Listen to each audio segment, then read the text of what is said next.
this evening. So first of all, I'm going to be recording this session so that after the webinar, I'm going to send the link to you. In case you miss any part, you can always watch it, right?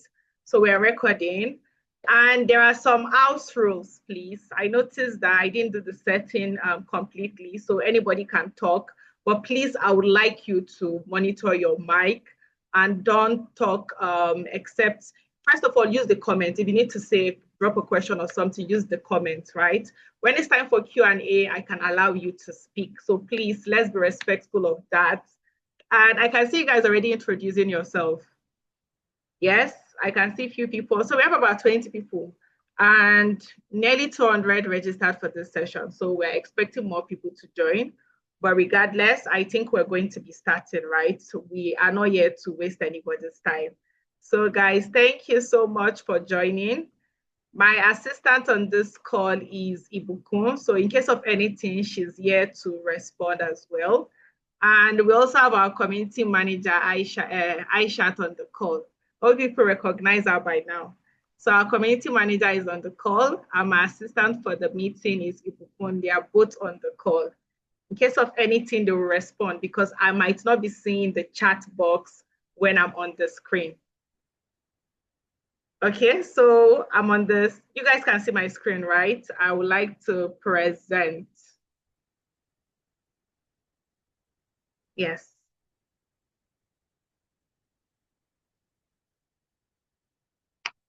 All right, so today we are looking at how to move from struggle mode to stability.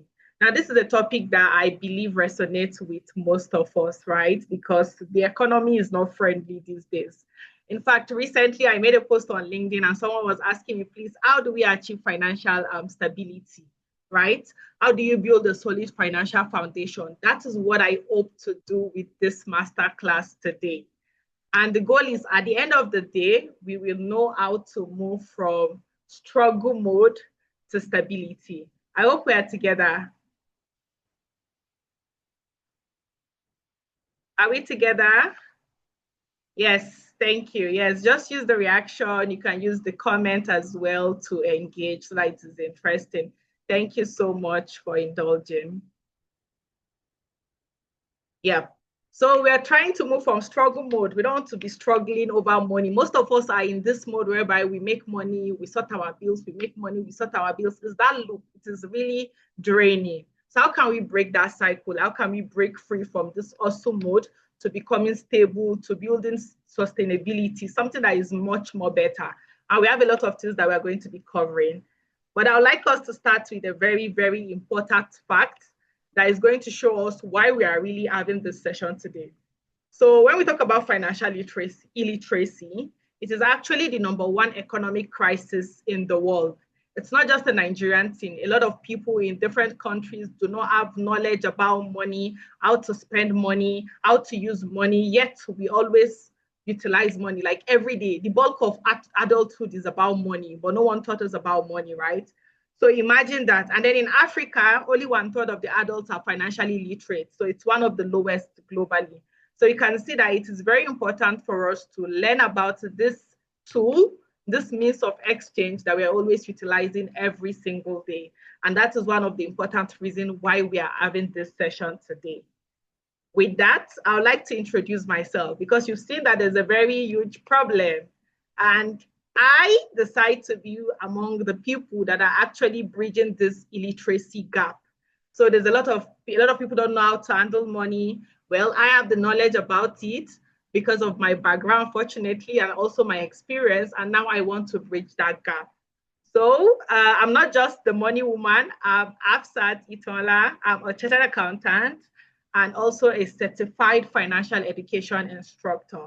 And because of my passion for this topic, I decided to start a business with it, which is Money Chat with Afsat, MCWH, in short, Money Chat with Afsat Consulting Limited. Now, through this platform is how I've been able to bridge this illiteracy gap, playing my own quota because it's not something one person can do. We need a lot of people in this space. So I'm also playing my own part to my own community. How do I do this? I like to work with people one-on-one. So this is just some of the statistics for just this 12 months. I've worked with over 20 people one-on-one. I've hosted at least 50 webinars, launched 2 bootcamp cohorts just last year, and I've reached Nigerian students from over 17 Nigerian universities because I do monthly workshops and webinars for these students, because I used to wish that I learned about money earlier. So since I didn't learn about money earlier, I might as well empower my siblings and other people to learn about it early. So I've raised students from 17 universities in Nigeria, Ghana, as well as Morocco. And I've also built my audience. I'm sure most of you know me through the platform. So it's the easiest way for me to promote what I'm doing. It's the easiest way for me to promote this knowledge, to teach you people, to teach everyone, to support you on your financial journey. So one thing, if I should summarize my mission basically, is to help you maximize the potential of your not enough income. Why do I use this word? Is because a lot of time we say our income is not enough. And I totally understand. I relate to that. Our income is not enough, but we can make the best use of it. We can make the best use of it. That is one thing I can assure you, because it's one thing I do on my own journey, right? So yes, I can see your messages in the comments. So it's about making the best use of our limited resources. No matter how little it is, we can make use of it. And that is what we're going to be doing. So now that I've introduced my own self, I want you guys to also introduce yourself. I've seen some people have indicated their names. I think just 5 people introduced themselves. So please, your name. I see Gabriel from Ogun State. I see Mujibu from Kano, Ganiat from Abuja. Oh God, I can't pronounce your name. Is it Mufon? I hope I'm pronouncing it correctly. I see you from Fun. Mufon. Oh, thank you so much. I see my namesake Afsa. I see Rabiu. I see Emmanuel. I see Ismail. So please, guys, and me, I'm Afsat reporting from Kaduna State. So we have about 27 people on the call, please. I'd like us to introduce ourselves, because I have introduced my own self. Okay, we have Akinwumi from Lagos. Nice. We have Lasisi from Zaria. You're close by. Afsa from Abuja. Faith from Niger. Ruket Aladi. Oh, welcome. Thanks for joining the call, guys. I really appreciate this. So please use the comment box. You can also react. Let me know we are together. And once in a while, you can also answer, just short, briefly, so that I can know that we are still together, because I'm not seeing my screen all of the time, right? Abibu, welcome. Samuel, welcome. I hope you guys can see my screen very clear, like it's bold, right? Fatima from Kano, welcome. All right. So we've introduced ourselves. I would like us to proceed then. I've introduced myself. I'm your money woman. And you guys have also introduced yourself and where you're joining from. So like I said, we're talking about how do we move from struggle mode to stability. To do this, I've split it into several areas. We're going to talk about our mindset, financial wellness, savings, investments. We're going to try to cover as much as possible over the next 1 hour, 30 minutes, right? So please bear with me and let's make this very interactive. So the first thing I want us to do is I have a very short survey for us. I have a short survey for us. Ibukun, please share the link in the comments.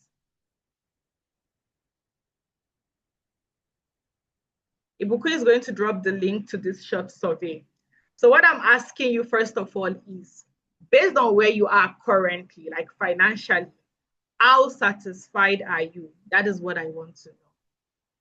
Based on where you are currently, how satisfied are you? Let me copy the link as well. So please, okay, Ibuku already shared the not satisfied. Okay, how will I know you're not? I need you to tell me you're not satisfied. So please use the poll. Use the poll. This is it. Yes. So okay, we already have people voting. Let's see. Let's see.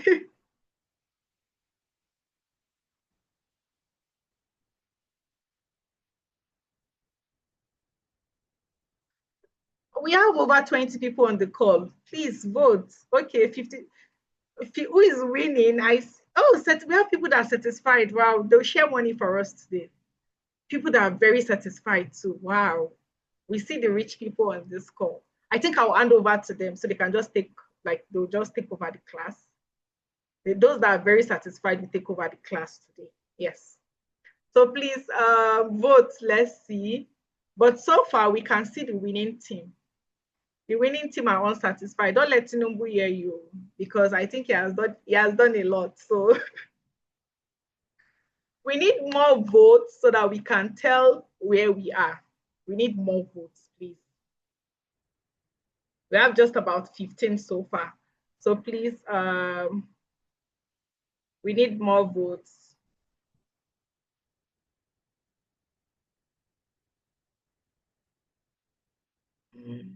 I need to even know which one is happening right now. Oh, I think I made a mistake. But then, okay, we can see the votes. Okay, it is moving. I need few more people to vote. Just let's get more people to vote.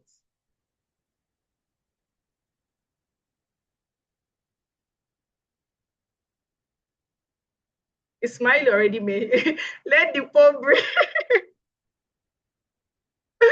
We are breathing. Are we not breathing? All right, so we can see the poll. It means the majority of us are saying we are not satisfied. And this is very understandable, especially with the way the economy is right now. It is very, very understandable. So we have all agreed. We're going to come back to this, but for now, majority of us are saying they are unsatisfied. Well, we have quite a number of people that are also satisfied and very satisfied. You see, the very satisfied people, I will find them for us. We'll find them. They need to share some of that their money with us. But then basically, that is why we're having this conversation. Is for us to see, is there a way for us to go from unsatisfied to satisfied and even very satisfied? So for all of us that are unsatisfied, what are some of the things that is contributing to our disappointment and what can we do better to navigate the situation? That is what we are going to be looking at today. So let me continue with the slide now. Let me know if you can see my screen. The very satisfied. No, let's not call them out. Let's not call them out. Can you see the slides? Please let me know. Okay, yes, Aisha, thank you so much. Thank you. Thank you so much. So we are unsatisfied. Most of us are unsatisfied. I get it. So now let's proceed. We're going to be starting with this very important concept. In fact, this is also a question, and I want you to answer. You say you're unsatisfied. For most of us that say we are unsatisfied, whose fault is it? Like, why are you not satisfied? I want to know. I want to know whose fault is it? Is it your circumstances, your background, your employer, your parent? Whose fault is it? Just put it in the comment. Let me know. Whose fault is it? Why are you unsatisfied? We have just a minute, please, to answer this. Whose fault is it? Why are you? My fault? Okay, Nepo baby. The fund coming is not enough, so it is. Where is the fund coming from, Ismail? Your employer, I'm assuming. Adeshewa, you don't know. Lack of connection. Okay. Jamila said our fault. Okay. Economy. I love how we are sincere. Oh, please, let's just continue. Whose fault is it? Tinubu. Oh, I get it. Tinubu economy. Please, I need more answer. Expenditure does not match up. I know the one spending it. Dynamic say my fault. Okay, we've identified two categories of people here, and you will discover that in the next minute. So we have some people that say it's their fault, and we have some people that are giving us other people's fault. The economy, Tinubu, your expenditure. Okay, now let's identify it. You will catch yourself by yourself right now. So now, this whose fault is it? Is so recently I made a post on LinkedIn and somebody said your background should not keep your back on the ground. And I really resonated with that because when we start thinking deeply, whose fault is it? We can drill it down to our background, or maybe because you're even in Nigeria, maybe if you're a Canadian citizen, probably your situation will be better, right? But the thing is, your background should not be the reason why your back is on the ground right now, which means we have to start thinking of How can we, this has happened, I cannot change, it's outside my control, but the ones within my control, what can I do better, right? So it makes us start asking ourselves to reflect. And this brings me to what I call a locus of control. Now, this is not a financial concept, but I made it become a financial concept. Basically, what locus of control is about, what is the extent to which you feel you have control over the thing that is happening to you. Now, there are some things that you have no control over, like where you were born, your language, maybe, okay, religion these days, people have control over that, right? So there are a lot of things that are not within our control. But as adults, those things begin to reduce to some extent. And that brings us to the fact whereby we have either an internal locus of control or we have an external locus of control. Internal means you accept responsibility for certain outcomes. But external, you don't believe you are the reason why. It is something. I hope we can recognize ourselves already. Some people on this call say they are responsible for why they are not satisfied. Other people said it is because of Tinubu, it is because of government, it is because of their employer. So you see, we have two categories of people. So now when it comes to financial management and moving forward, we need to start taking responsibility. And the way we view things needs to start changing, right? Because your locus of control affects your financial behavior. So those that have external locus of control are already saying it's Tinubu or it's government. So if you say it's Tinubu, it means you're also waiting for Tinubu to change the economy for you. So which means you probably say, well, you could not save because of inflation, or your expenses is too much, it's not your fault. Everything is not your fault, it is somebody's fault. It means you have an external locus of control. You're blaming somebody. But to how far do you want to keep blaming people? And that is why that brings us back to internal locus of control. Right now, you're adult. You dictate how your life is going to pan out to a large extent, right? You're in charge of what you do, the work you do, how you spend your money. So you need to start taking responsibility for how you're spending your money. So which means inflation might be high, but you can adjust your budget, or you can prioritize your savings, or you can find a way out. Okay, your money is not enough. What can you do to increase your money? So if you want your financial situation to improve, if you want your relationship with money to change, if you want to start feeling satisfied, you need to go from an external locus of control to an internal locus of control. So whose fault is it? It is your fault. Oh. If you have one stream of income, it is your fault. If your income did not increase, it is your fault. If your expenses is too much, it is your fault. It's you that is spending everything, it is your fault. If you're not saving, it is your fault. These are things that are within our control. So it is also your responsibility to actively shift your situation. I hope we are together, please. I hope we are together. Please, you can react. Let me know we are together. Thank you so much.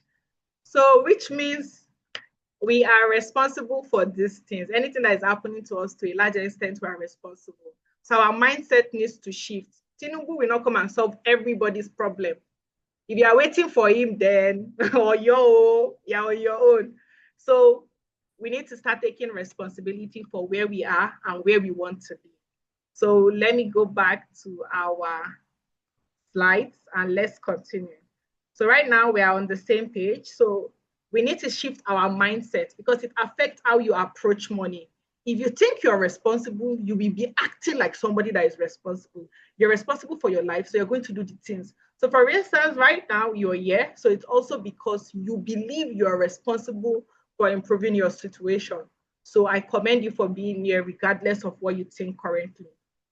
So right now, let's do some work, a little task, Sha. So I told us we're going to audit our financial situation, where we are with where we want to be. It is already fourth quarter, so let's do a simple financial audit. I know this looks plenty. I'll try to read it. I'm sure you can read it too on my screen. These are 10 questions, and I want you to answer them honestly and objectively, right? We are trying to audit over the past 9 months. Do you have at least one investment? Have you made any investment? Did you set aside your savings? Did you achieve your savings target? Have you been able to expand your income stream? Do you have debt that you're owing? Yes or no? Did you invest in education or upskill this year? Have you achieved any of your financial goal? Do you have an emergency fund? Can you confidently account for where your money went to in the past few months? Do you have budget and spending plan that you actively follow? And do you feel in control of your financial decisions? So now this is 10 questions. We all know what is the right answer and the wrong answer. You get. So I want you to score yourself on a scale of 10, right? So if you have 7 good answer, we all know what is the good answer. So for instance, do you currently have at least one investment? I expect it to be yes. Do you currently have an outstanding debt? I expect it to be no. So based on this, I want you to rank yourself on a scale of 10. What will you score?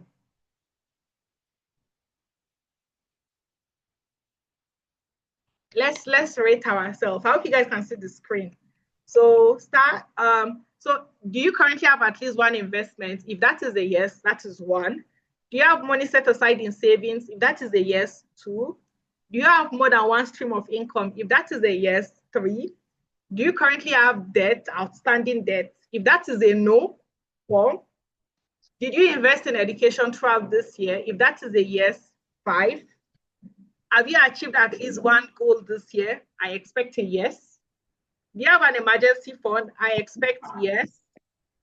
Can you confidently account for where your money goes to? I am expecting a yes for this one too. After you're muted, you want to ask a question? I'm saying 2 and 3. You people are shocking me. What is happening? After you're muted. So please, let's score ourselves on a scale of 10. Do you feel you're in control of your financial decisions? I expect yes. If it is no, it is not counting. So please,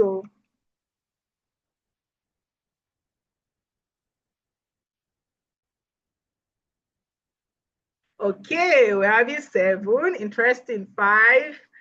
I'm going to pass over spotlight Akinwumi. It's like I'll just hand over. You should just continue the session for us. It's our boss here.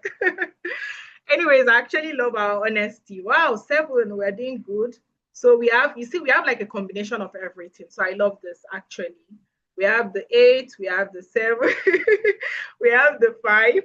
So we are doing well. We also have 2, which means there is room for, it means this session is very, very important because I've seen like 2, 2. 2. Let me not spotlight you. That we are here for knowledge, right? So no problem. We have 2. We have, okay, great. Gabriel, you're laughing. Why you guys laugh? We have 4. I like you guys' sincerity. I like our sincerity. So you see, right now we've been able to audit ourselves just right now. And this way you can even score yourself. Like, do you feel like, okay? Like if you score yourself now in the past 9 months, you've gotten 2 over 10. Some of us add 8 over 10. So you two, you know the truth. Like, you know, I don't need to tell you again. You already know that, okay, next year needs to be better. And everything you need to change the score from 2 to 9, from 2 to 10 is why we are on this call today. Okay, please keep it coming. Abibulai say 4. Adeshewa 3. Oh, are you community members? Now I feel like I'm not doing anything in that community. 3. Okay, no problem. Thank you so much for being honest. So this is an audit. It tells us that there is a problem or this is what we've been able to do. You two can see it. I don't need to tell you that there is a problem or there is a gap. You can see that there is a gap. Now, you might not be taking this seriously, but I want this session is for you to know that this is very important. These numbers are very important. They are part of the reason why you are either satisfied or not satisfied. For instance, if you are owing people money, you cannot even feel satisfied. If you're depending on one stream of income, you will not feel satisfied. If you don't have investment of savings, there is no way you will feel satisfied, right? So these are problems. These are things that we need to sort out. And hopefully by the end of this session, you figure out what needs to be done. Now, I need to also remind you the add cost of financial mismanagement or financial illiteracy or financial incompetency. If we are not serious with those numbers, with that test that we did, it's going to affect so many areas of your life. Like it's going to affect you in every area. For instance, your assets. If you don't have savings, how will you invest? If you don't have short-term savings, how will you invest for? How will you have pension? How will you have money for retirement? It's how will you be able to handle emergencies? Your income too. What if, God forbid, something happens? In fact, not God forbid, there's a client that I worked with. Within 6 months, so many things happened. I think by our second month, she was no longer getting money. They terminated some of her contracts. Somebody that was earning less than like 700 started earning like 200 and something. You can imagine the gap. So what if that happens? What will happen to you? Also, credit. Who is going to give you money for your business when you don't have financials, when you don't keep record? These days, insurance is no longer a need, a want to have. It is a need. It is becoming essential. But because you're not managing your finances very well, because you're not very literate about it, you don't have insurance. Your debt keeps increasing. There was a day I saw on Twitter, so many people, if you see the millions people are owing. People that don't have millions in savings have millions in debt. And I used to be like, why? It's crazy. Because instead of you to move forward, you're moving 2 steps backward. It's better for you to don't have savings and don't have loan, just be in the middle. But you don't have savings, you don't have investment, you now have more debt that OPay is calling you every day. No, it doesn't make any sense.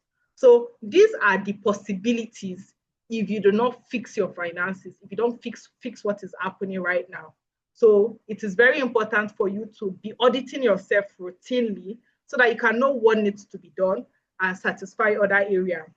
Another thing is money is very important because it affects so many areas of your life, your productivity, your health, your happiness. Even if you check online, one of the major reasons why people divorce is also money. Money. You see people, it is money. Those are one of the issues. There's also a research that I came across about footballers. They make a lot of money during their period. And then when they retire or when they are no longer the reigning footballers, no more money. It affects their health, it affects their well-being and stuff like that. So it is very important for us to take this thing seriously. If not, the way you're unsatisfied, they say, and is there a hungry man is an angry man. If you don't have money to feed, you are definitely angry. You are definitely angry, right?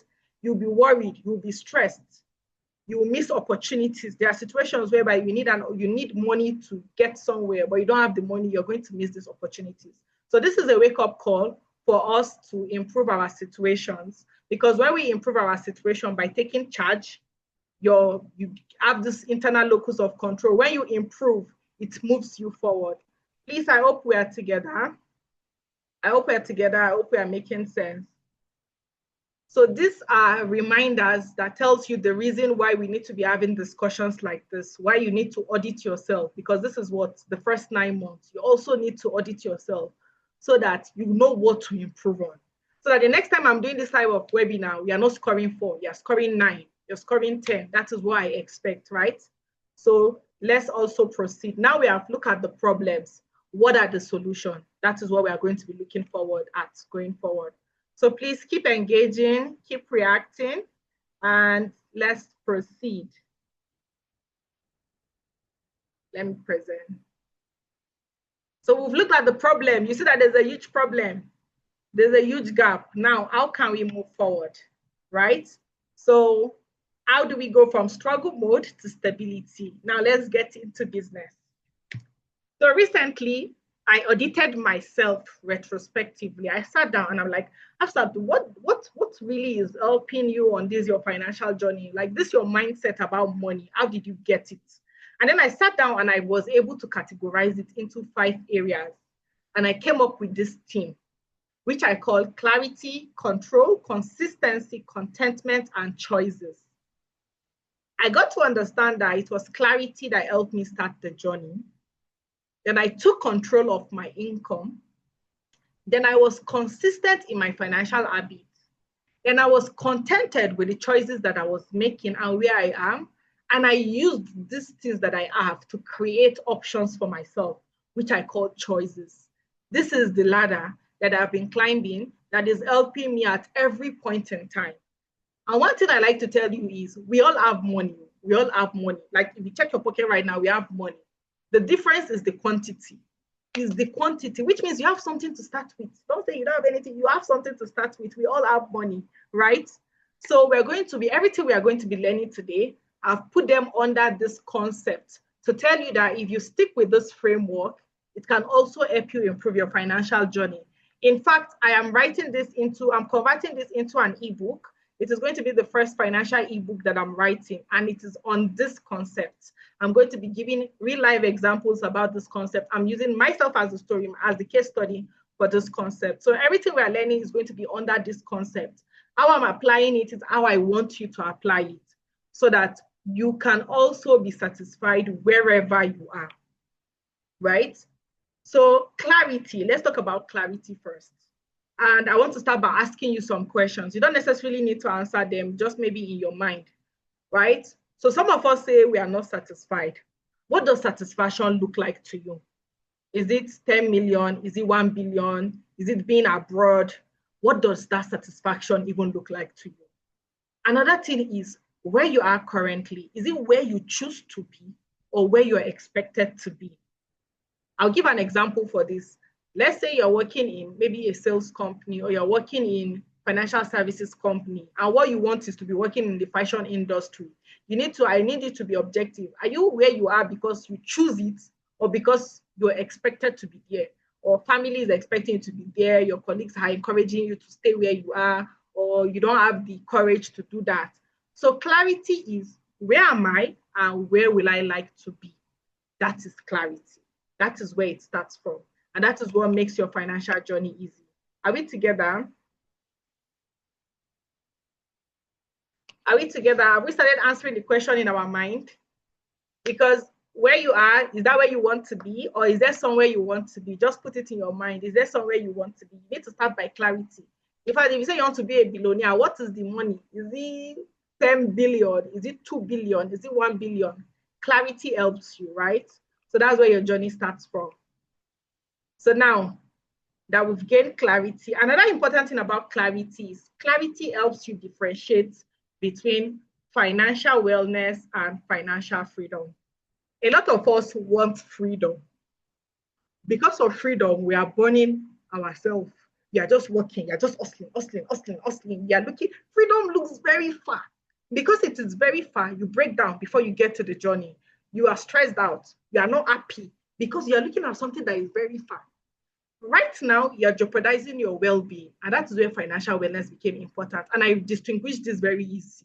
I told myself, see, what I want to be happy at every point, or satisfied at every point, no matter what I have. And that is what financial wellness is about. It's balance. You might not be where you want to be yet, but doesn't mean you should be sad with where you are. I don't want that from you. And that is also clarity. So I first gained clarity that I want to be satisfied, even if it is 5,000 naira I have. I don't want to be too stressed about money. I don't like that money is taking 80% of what is in my brain. I do not like that. I'm not in this life to work for money. I want money to work for me. So that is the first clarity that I gained, right? So you also need to gain this type of clarity. Now, why is financial wellness also important? When we started, we did a survey. Now, you're not the only one. No. According to EFINA, that is Enhancing Financial Literacy in Nigeria, this was 2023. Only 16% of Nigeria are financially LD. That is like financially satisfied. Many of us to fall under this other category, the low and the medium. See the statistics. A lot of Nigerians do not have emergency fund. We all did the test right now, so you can see. So if you don't have clarity of what satisfaction look like, or what freedom look like to you, you will just be stressed out. You will just be stuck, right? So it's important for you to realize that no matter what, you want to be satisfied with your choices. You want to be satisfied where you are. So when I tell you to take that survey again, you will see that you're satisfied. So clarity is how it starts. So let's say we have decided in our mind that where you are is not where you want to be, right? The first thing you need to ask yourself is, what do I need to get to where I want to be? Now, I'll use myself as an example. I'm an accountant. One of the most important things for us is we must be certified. We must be a chartered accountant and all of that. So it was one of the first things I started doing. In fact, it was for my level 2, I started preparing for my ICAM because I realized it is a must. I need to have this thing. So you need to identify what is going to take you to the next phase of your life, right? So if it is being a data analyst, for instance, you want to become a certified data analyst, we want to convert it from wish to something that will happen. So instead of you saying you want to be a certified data analyst, what I want you to say is, I need 500K or I need 1 million to enroll for this course. And I will achieve this by setting aside 50K monthly over the next 5 months or over the next 10 months. So it means you've converted it from wish to a goal, because that is what I do. For example, at some point I was in Kano State, I was working, and I realized the kind of job that I want is in Lagos. So I stopped dreaming. I started saving my salary to fund my relocation to Lagos, which is exactly what I did. So when I was clear on what I did, or when I became clear on what I wanted, I decided finding money and doing what I need to do to move me forward. So right now, if you're clear on what you want, I need you to think at the back of your mind, where do you want to be? Convert it into a goal. That is the first thing that will move you to the next phase that you're going to. I hope you understand my explanation. Okay, I'm saying or saying we are together. I hope this explanation is clear. So you need clarity, because clarity tells you why you need money, why it is important for you to have money. And then you start setting aside that money to help you. All of your choices will be emphasizing on that. That clarity you've gained makes it easier to move forward. So please, this is your take-home exercise. Map out your goals for the next 3 months, or for the next 6 months, or for the next 12 months, right? So now that we've gained clarity, how do we move forward? Control. So you said you need to save for your data analyst course, or you want to save to JAPA or whatever you want to do. The next question is, what you currently have, are you telling it where to go? Because me and you have agreed that your priority is to pay for your exam. So please, why are you going partying? Why are you planning for 30 December when you've not paid for your course? So this is control. And control starts with what you currently have. Don't say your money is not enough. The one you have you even keep it? Before an investor come and give you money, they need to see that you're investing in yourself. And that is one thing that I understood very quickly. So control is about directing what you have towards what you want, right? And I like to always say this thing. It's not a matter of how much you have. It's about what you do with it. You and your colleague can be earning the same salary, but what your colleague will achieve might be different from what you will achieve, because their priorities are different. And your clarity tells you what is your priority. Now that you know your priority, you need to make sure the bulk of what you have goes towards actualizing it. Now, one of the ways that you can gain control is by budgeting. A lot of us underestimate the importance of budgeting. We think it's just mouth. It is not just mouth. Even Nigeria, even though it is debt financing we are still doing, they still did the budget. Because the budget will tell them that based on the optimal use of your resources, how much do you still need to borrow? Most of us do not even know how much we need to borrow at the beginning of the year. We'll not just stop borrowing. If you want to borrow, even borrow objectively. Oh, I need 500K. This is what I'll borrow throughout 2025. It's a lie. We'll borrow 2 million, we'll not be able to pay. Our situation will now worsen. Another way I like to present budget is just you telling yourself, this is my priority for the month. That is what budget is. Anyhow you want to do that budget, your priority must be clear. I should be able to see your priority in your budget. That is what budget is about. It's about asking yourself before your money comes, what is my priority, and making sure it is the priority. So we're ready now to do a budget, but I'm going to still tell us. So for example, you identify your income. If you have 5 sources of income or 20 sources of income, you need to know how much is coming from those income. Then you need to know your priority. And your priority will determine your savings contribution. Because if you want to move from where you are to where you want to be, you must start by keeping some of what you have. Then you remove your expenses, the important ones, before the unimportant ones.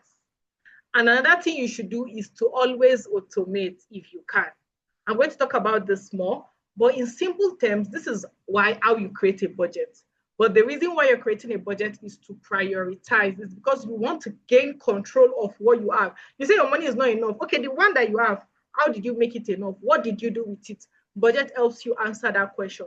And one thing I can assure you is, if you make the best use of what you have, you will always be satisfied, no matter where you are, because you know that you have done your best. So the question you need to be asking yourself every month is, did I do my best with what I have?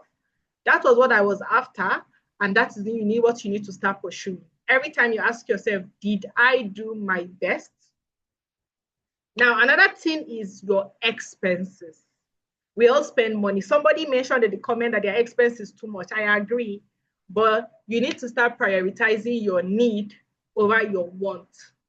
When you have a goal, that goal is priority. When you don't have a goal, you can go for vacation. When you are very clear on your goals, you prioritize. So your money is not enough, which means there is no room for wastages. You need to eliminate those wastages. So that is why when you are talking about control, you need to manage your finances very well. And it is because a lot of people do not know how to control their expenses. That is why we have people that are living beyond their means. That is people that have a lot of borrowings. If you have a lot of money that you're borrowing people, you are living beyond your means. And that is the majority of people. We also have those that are within their means. No savings, no borrowings. They are just there. That is struggle mode. You eat, you collect money, you eat. You collect money, you eat. You are just there. Nothing is happening. That is struggle mode. Then those that are progressing or are moving from struggle mode are in beneath their means, the third category, which means they are setting their expenses and they are also setting aside for their goals. They are also setting aside for their transition journey, because the journey from where you are to where you need to be, there needs to be something to finance it. So they are setting aside a transition fund that moves them forward. And what you use for that on that transition fund is subject to you. Your clarity tells you what you need money for, right? So you need to start living beneath your means in order to finance that journey. I hope we are making sense. I hope we are together.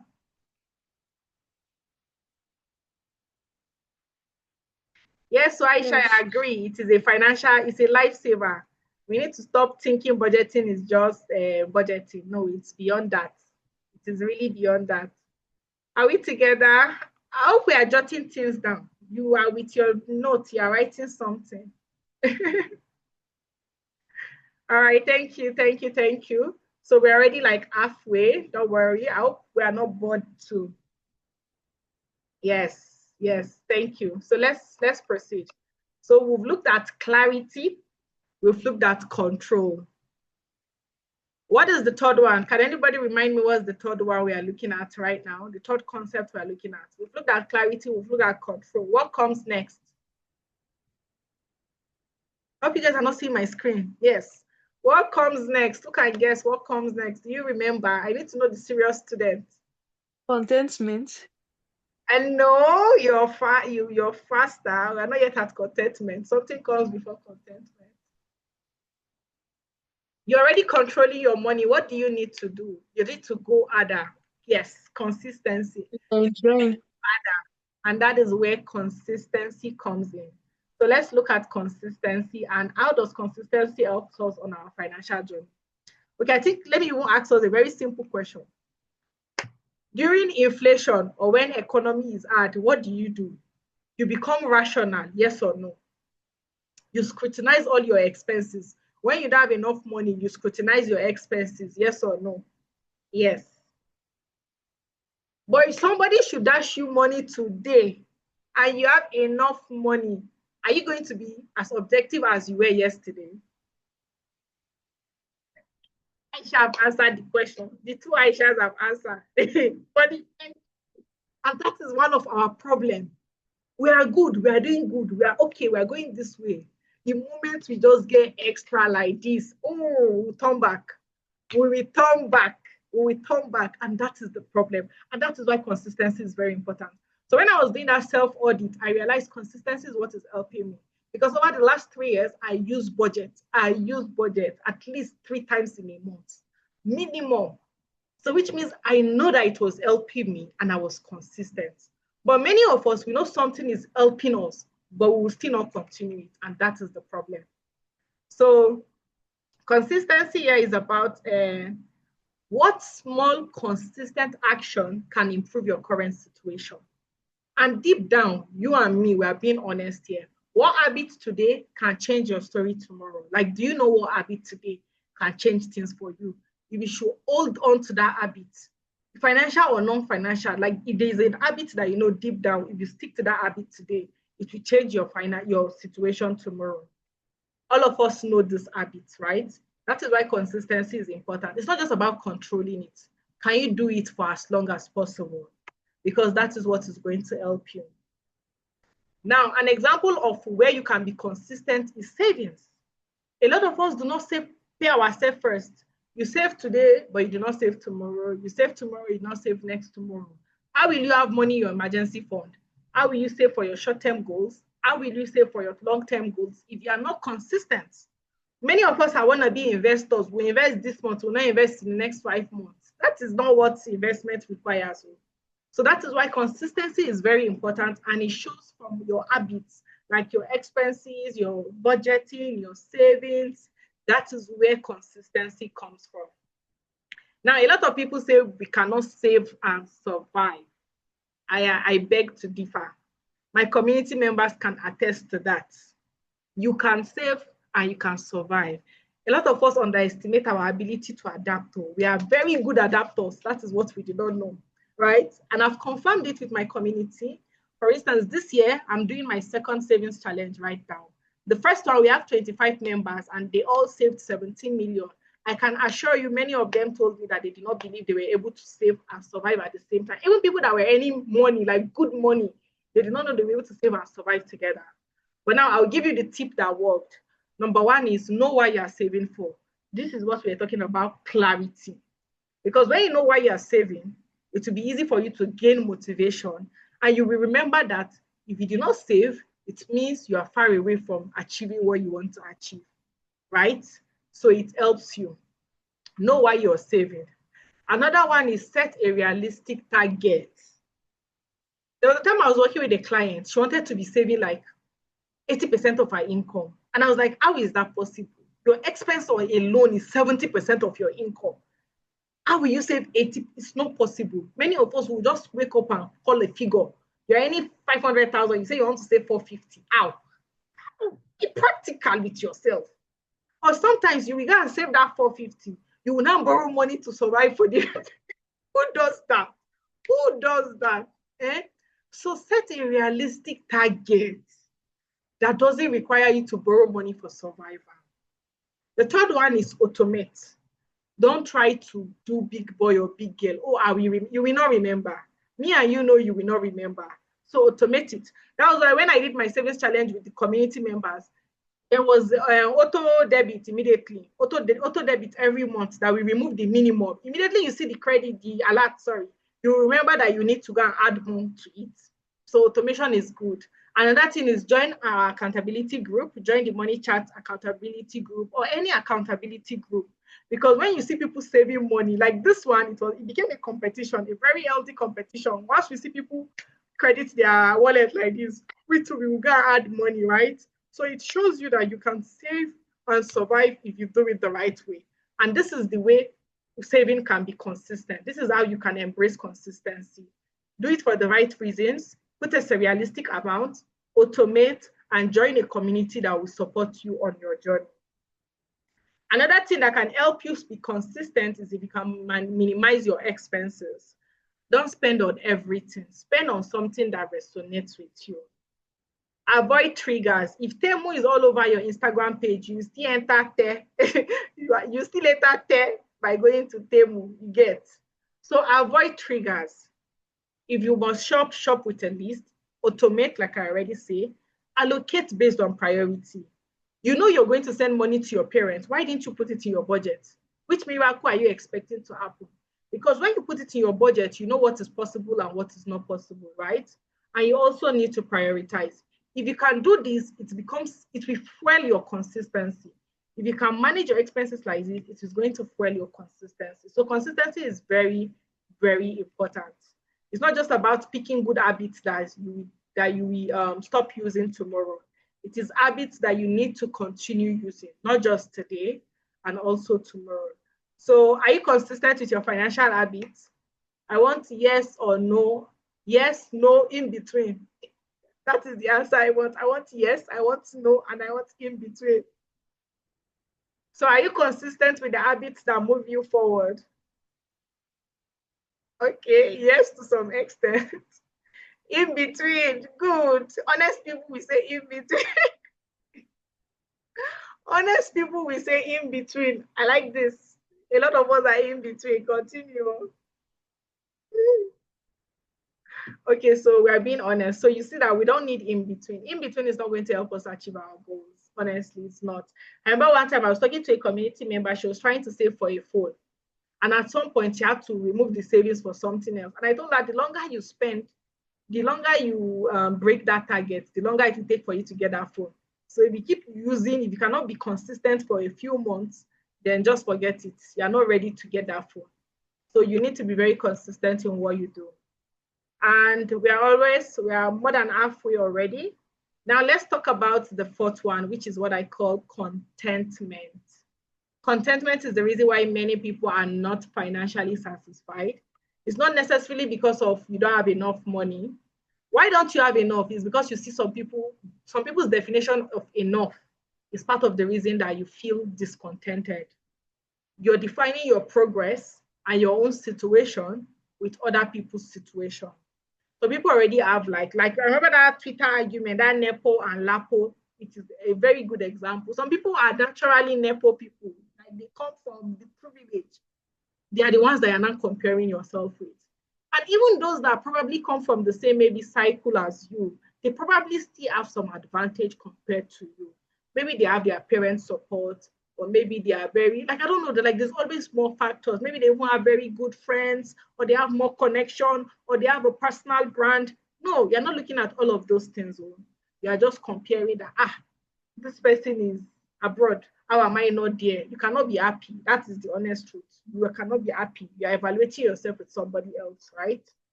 So, and this also affects us when it comes to savings, investment, and the rest. You see a lot of people telling you save 50%, save for your income and their income is not the same. Your goal and their goal is not the same. Your needs are not the same. Your capacity is not the same. Your situation is not the same. So why? I'll give you an example now. There was a time I think I made a post. I was making a comparison between somebody that saves 100,000 and somebody that saves 10,000. Now, the person saving 10,000, we feel like, I'm not saving enough. It's too small. But if that 10,000 is from 100,000 income, that is 10%. If that 100,000 is also from a 1 million naira income, that is also 10%. You guys are literally doing the same thing. So your 10% is different from somebody else's 10%. That is what you need to understand. They are not, in monetary terms, they are not the same thing. So contentment comes when you realize that you're doing the best of what you can. Like if you are rational, you know you've done what you need to do. Contentment will come when you have accepted that your capacity is different and you've done what you can based on your capacity. So when you're saving, when you're investing, is it based on your capacity? Is it based on your situation, or you're looking at that of somebody? So another thing is also, okay, this is a quick question. What percentage of your income are you currently doing? Now, I'm not asking you in how much, because your how much might be different from the next person's how much. I'm just asking you percentage. You should put it in percentage. Like how much, how many percent, less than 50, good. Put it in percentage so that you see where you are. Because that is one of the good ways to benchmark. You don't benchmark based on the amount, the numerical figure. You benchmark maybe based on the percentage, right? And one thing is your 10% might be different from another person's 10%. So you need to start understanding where you are and what needs to be done. Okay, so let's move forward. When it also comes to investment, a lot of us are discontented. You see somebody say they are investing 100,000 every month or 500,000 every month. You are thinking of your life and you're probably not in your investment stage. And that doesn't make any sense if you're not in your investment stage, right? So there are different forms of investment. Because this person is doing high risk doesn't mean you need to do high risk too. So contentment comes when you understand your situation and you invest based on your situation. I'll give myself as an example. Over the past 3 years or so, I was not doing this whole investing in shares and whatever, because that was not my priority. I know my priority. I know it. I know that what I needed to do was invest in my knowledge, my skills, my personal brand, my network, my business. I needed to put all of those ones in place. And then I talk about financial assets. So somebody might be in number 5, but you are in number 1. You need to know where you are, because when you are supposed to be in number 1, you are not jumping to number 5. It will affect you. And that is why you will not be happy. Because you already see Afsat in Lamborghini, and you're not in Lamborghini, you're already feeling somehow. But we are in this, our situation is different. Our responsibility is different. Our income is different. So that's why you need to be very objective. Know your capacity, set your goals based on that, and be contented with the choices that you're making. Don't make too much comparison, because instead of you to even feel motivated, you'll be feeling depressed. That is what happens to the average person. And another thing you need to know is an investment in knowledge pays the best interest. So it's not just about buying assets and all of that. Also invest in your knowledge, and know when it's time for you to invest in your knowledge, and be happy with where you are, as long as where you are is necessary, right? So make sure you're not doing too many comparisons. Another thing is, again, making another example with investment. You see people investing in maybe shares, or maybe house, real estate, or maybe gold. You don't know why, you jump into it. This person probably has a different investment goal compared to you. Their risk tolerance is different. If their money disappears, they can recoup it immediately. It is different, right? Their time horizon is different. The opportunity cost, even what they are battling with, is different. So you need to be understanding all of this, and understand that your situation is very unique and different. What A is doing isn't necessarily what you're doing. When you understand this, you will see that you are at peace with where you are at each stage of your financial journey, as long as you're doing the right thing.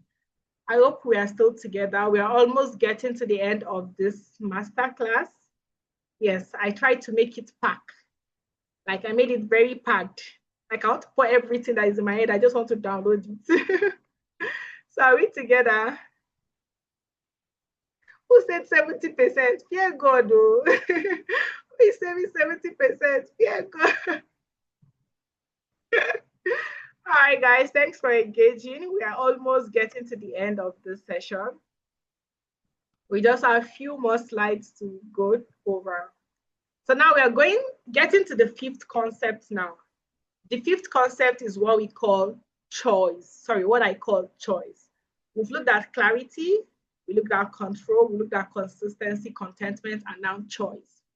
And choice is just by answering a very simple question. Is your work simply a source of salary, or is it a means for growth?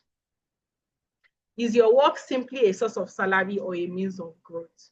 Because when it is a source of salary, you'll be struggling. When it is a means of growth, you will become stable. If it is salary, it means it's just eat, go to work, get enough for your bills, and that is it. No, you're not using your employer. As your employer is using you, you should use them too. Use their free Wi-Fi for your courses. Use their professional and certification money or allowance for it.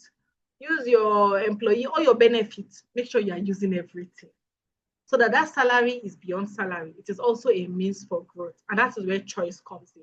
Are you using your money to create options for yourself? Also, what can you do to become a person of options? Because when I started my financial journey, I told myself that I don't want to be somewhere because I don't have a choice. No. Anywhere I am, it should be a place that I choose to be.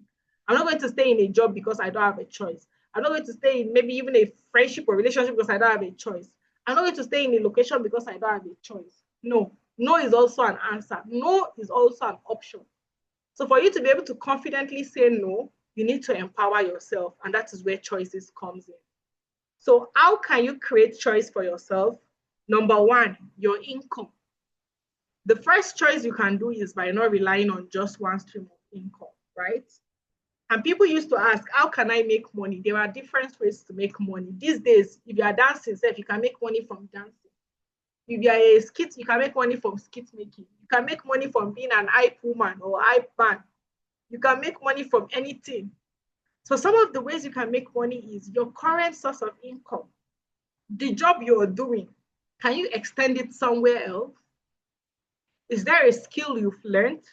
Can you get clients for it? Your background, can you leverage it? Like me, tomorrow I can come out and say I want to be teaching level 1 students accounting, element of bookkeeping. I can do it. I can. So if you learn cybersecurity, can you teach people the concept of cybersecurity? Can you go to students and go and teach them? Can you do that? Or can you do trainings? Can you render service? Can you be a consultant with it? Or is there something you like? Do you like knitting? Do you like making hair? Do you like sewing clothes? Do you like shopping? There anything you like. In fact, go to ChatGPT and tell it, this is what I like. Is there a way I can make money from it?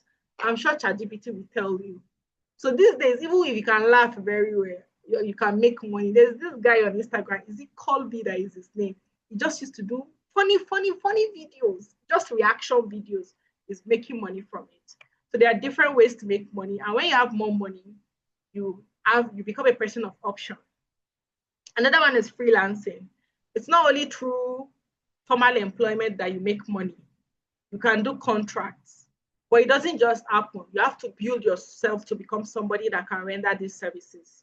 For instance, on Upwork, on LinkedIn, on Employ. Employ is an African tool. It's a tool for Africans, right? But you don't just wake up and start making money. There is like 3 steps. I call it 3-way pathway to get money. You have to learn. You have to build evidence of what you can do before you earn from what you're doing. So you learn, you build a portfolio, you reach out to clients, you get evidence, you get testimonials, and then you monetize it. I did not come and say you people come and start paying to learn about money from day one. No, it took me nearly 3 years before I made my first offer, because I realized I wanted to build my evidence, I wanted to build my competency. I wanted to know my onions very well. I built my portfolio before I now started monetizing from what I'm doing. But all of us want to skip the main work, want to skip it. It doesn't work out that way. Even Upwork, the first time I created my Upwork account was like 4 years ago. It was just this year I started monetizing it. And I did not just quit. What I went to do is I went to create my portfolio. I went to do my courses, do a lot of work for people. I built my portfolio, and then I secured the clients. You have to follow that pathway. If you do not follow that pathway, in the sense that if you don't follow the right way, you could end up putting an offer, doing the job, and not delivering on the job. Now it tarnishes your reputation. That is what happens when we try to skip everything without expertise, right? Without experience. So please, this is something you can do to give yourself option. Another one is entrepreneurship. If anybody tell me I'll ever start business, I'll have denied it too, because I was anti-business. I hated it when people talk about businesses when I was in university. I was like, is it by force? I'll just be an investor. No. Sometimes you need to own something. When you own something, there's the knowledge you get from it, the experience, the opportunities that comes for it.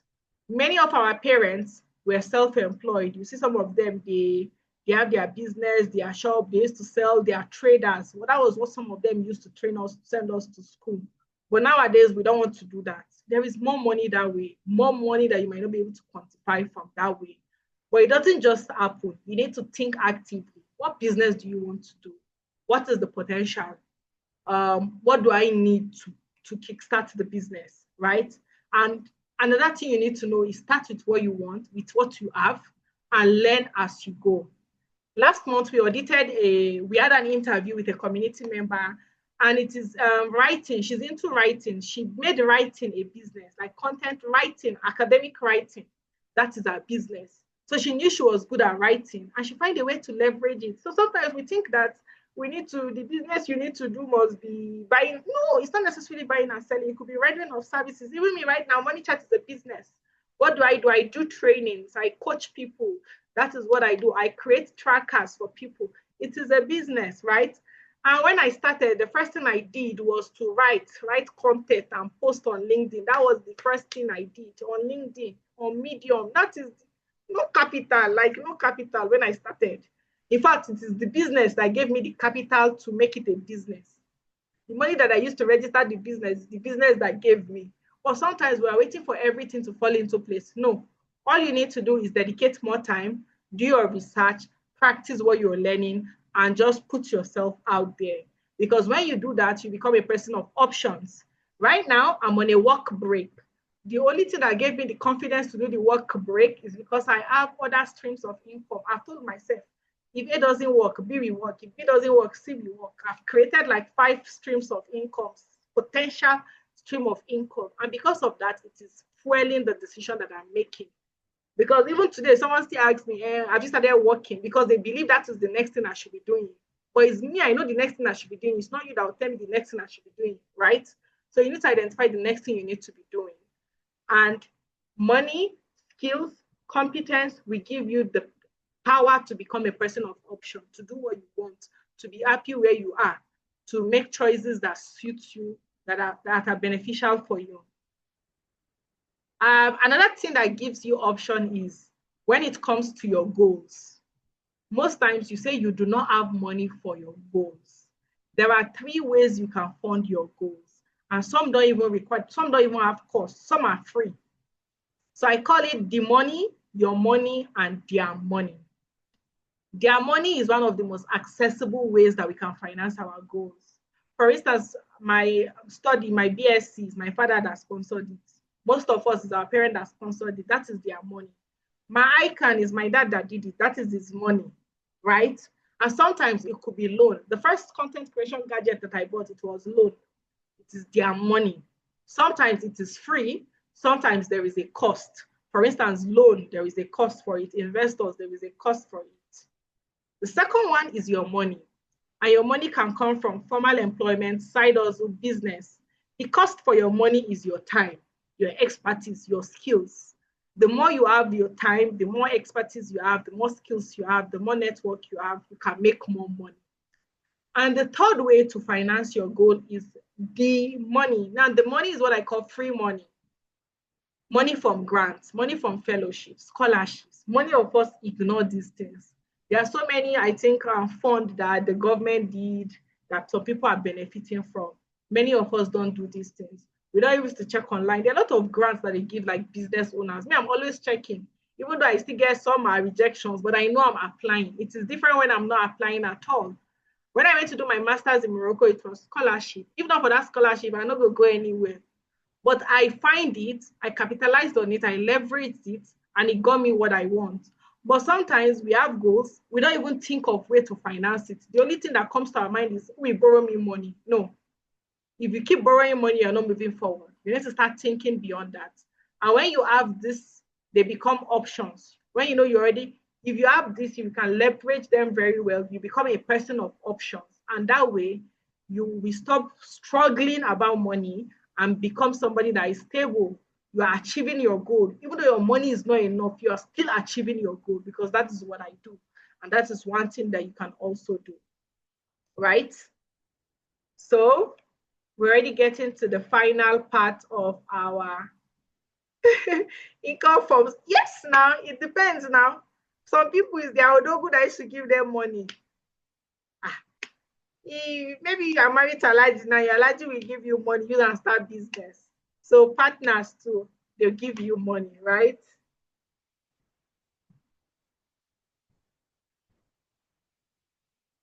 Maybe I didn't get your question.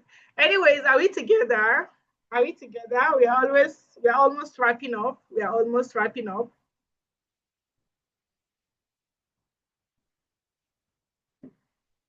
Yes, okay, we are together. You can start dropping your questions if you have questions, because we're getting to the end of this interesting session. Yes, yes. So think of 2 ways you can earn more money. Think of some ways that, because when you earn more money, you become a person of option. You're not going to that job that is not good because you don't have a choice. You have a choice. That's why we started with internal locus of control. If you're a person that has internal locus of control, you know that you have a choice over your life, and you stay where you are, you do what you you do the things that needs to be done, right? You are destroyed. Who's talking about birthday here? Please, so please, please, please. All right, let's start wrapping up. So today I want you to what? Do your self audit, create your budget, set your goals. Also think of ways that you can make more money, right? Now, a lot of us know this. I know I've done this webinar. This is not the first time I'm doing a webinar. We all know what needs to be done, but sometimes we don't do it. it still looks like French to us, so we can't do it, right? And that is why literacy is not the same thing as competency. It is not automatic. When you apply what you're doing, that is when it becomes competency. That is when you translate it into your life. But a lot of us find it challenging. That is why, despite the knowledge we have, many of us do not have savings. We break our savings before deadline. Our debt portfolio is increasing. We don't have a safety net. We are depending on one income. No financial goal, no direction.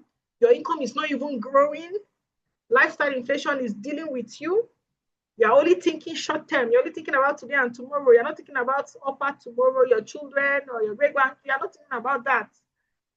If at some of you want tomorrow, you're not thinking about your partner, your family. You're not thinking about all of those things. You're not thinking about today and tomorrow. That's why you're making the kind of choices that you're making.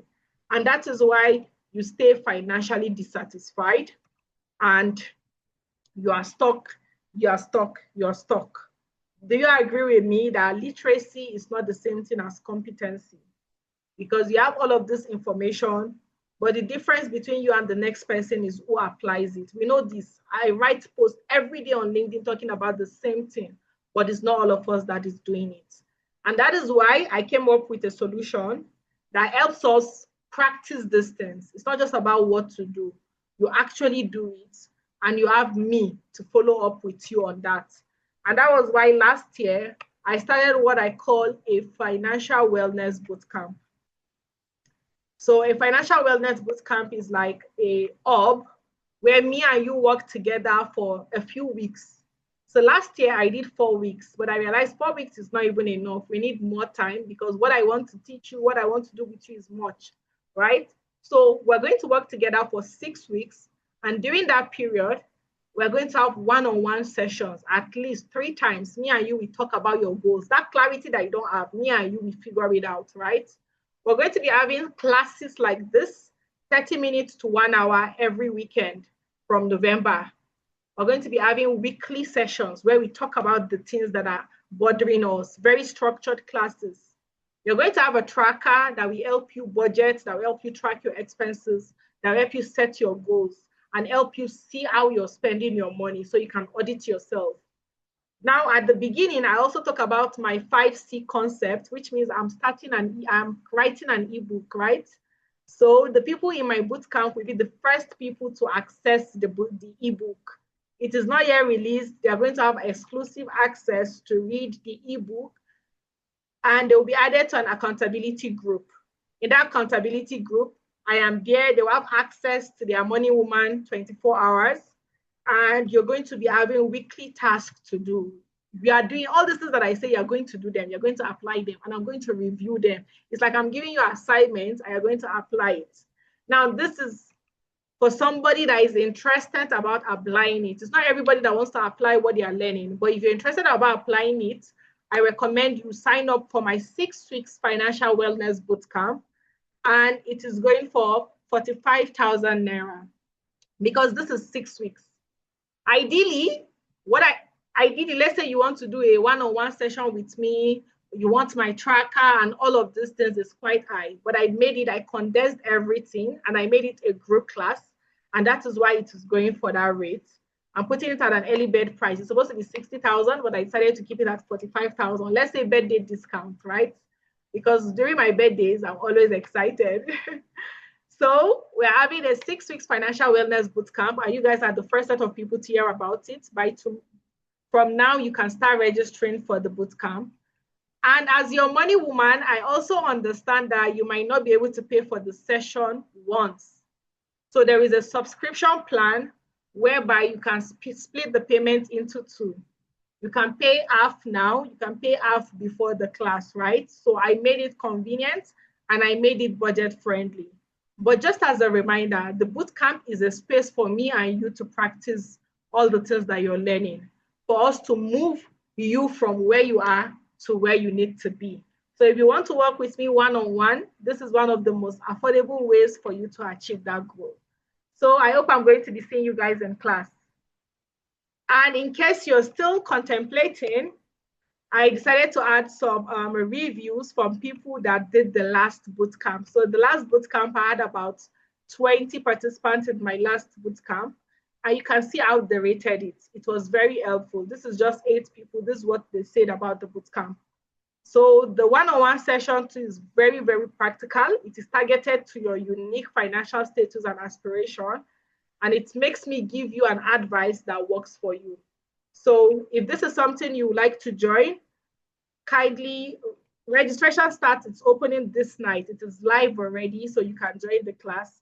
Ibukun is going to share the link in the comment. She's going to send the link to either if you want to pay once, you can pay once. If you want to subscribe, you can split the payments. Registration is between now till the end of this month because the class is starting in November. The goal is for us to be prepared for 2026. I don't want to hear story. The goal is for us to be prepared for 2026, and I want to get you prepared for 2026. So if you have any follow-up question on that, please ask me. You can drop it in the WhatsApp group chat as well. I am going to answer it for you, right? But you can check the link as well. Everything that you need is also on the link. Everything is provided on the link. So this brings us to the question and answer session.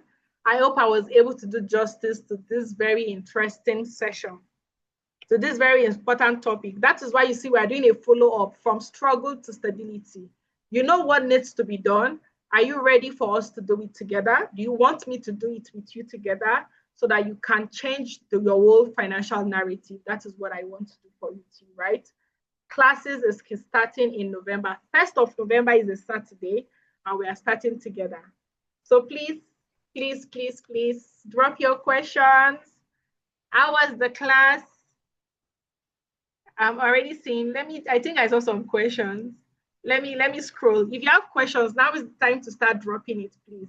Somebody said I should do giveaway. Yes, I'm doing giveaway. Like you can see, the bootcamp is supposed to be 60,000, but I brought it to 45,000. That is my giveaway. My giveaway is only for people that want me to be a part of their financial journey. That is the only giveaway I can do. Dynamics of an entrepreneur, honestly, is one of the easiest ways to make money. Yes, yes, yes. Speaking of which, during the session, I was supposed to include it. During the bootcamp, we're talking about a lot of things. We're going to be talking about savings, budgeting, diversifying your income, how to manage your business and personal finance. A lot of us will eat all our business money. Our business is not going forward. We too are not going forward. We are going to look at that, right? How to manage your business finance. How to build your own financial wellness system. We are going to construct it together. How to do long-term financial decisions, how to make them. How to think like housing decisions, like financial risk management, so many things. And we might have speakers. We're going to be having some speakers that will come and tell us about some very important topics as well. So it is a very wholesome and very holistic bootcamp, and I hope I'll be seeing you guys in class. I am seeing you guys comment. Let me read them. Somebody is even typing in Yoruba. How am I supposed to read this now within 1 minute? Okay. Are you not sharing my birthday cake? Actually, cake here, but you guys will see. Birthday cake is for people that are joining the class. Birthday cake is for people that are joining the class. How do you top up your savings challenge? Community manager can explain this one in the group chat. How do you join the accountability group? Please talk about it in the group chat. I hope you're part of the group chat. Aisha, please send them the link to join the group chat because we're going to be starting another challenge next year. So you don't want to miss out on it. We already started the one that is ending in November. We're starting another savings challenge in January. So please check your emails, follow the group chat, follow me on LinkedIn and on Instagram so you don't miss out on this information, please. All right, Adeshewa, I hope I'll be seeing you in class as well. Please, if you could share the link to the post event so that people can, I would like you guys to just give me a feedback from the session. Let me know how it went and if you like us to have more master classes like this. Because I know most of the time I do like LinkedIn events, but I also want to be doing webinars like this. So let me know if this was very helpful so that I can plan for more sessions like this. Dynamics, how do you monetize your knowledge? You need a one-on-one session. I hope I will see you in the boot camp so that we can talk about that. Me and you, we audit your situation and we will know the best course of action for you to take. Please fill the post-survey form. Please fill the post-survey form. I hope this session was helpful. Let me see if we have already started filling the form.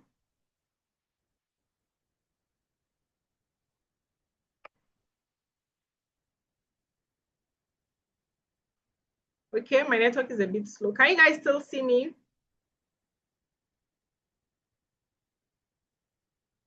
All right, so I look forward to seeing you in class. We've recorded this session and I'm going to be sharing it maybe by tomorrow. I'll be sharing the link to the recording. You can go over it and watch it again. I hope you find the things that I shared helpful.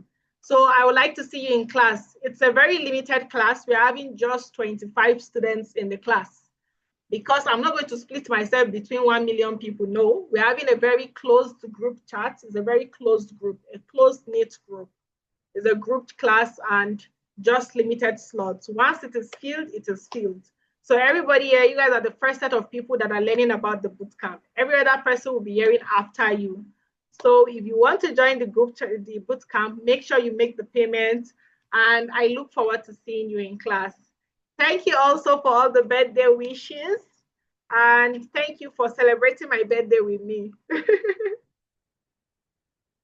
I see your messages. Thank you, thank you, thank you. Please fill the form. Please fill the post-survey form. I'm also going to send it to your DM. So please fill the form. Thank you so much for your time, for engaging. If you have any questions, please send them to me on WhatsApp. I'm going to answer your questions. Yes, I think they've dropped the link to the group chat as well. The form, let me send you the link to the form. So this is the post-survey form. Please fill the form so I can follow up to you. Which 2 billion? Why are you guys allowed to over like this? I did not send anybody 2 million. Oh. So celebrate my birthday with me. You guys, I hope I see you in class. I hope I see you in class. Who's going to be the first students that will join the class?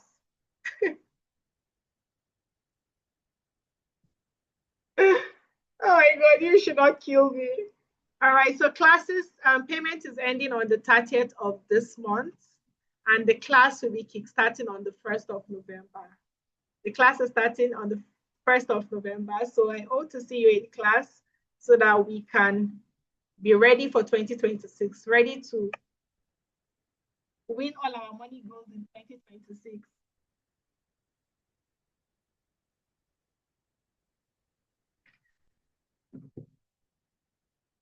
All right, guys, thank you so much. We're going to stop the recording now, and I'm going to share it to you. Enjoy the rest of your day.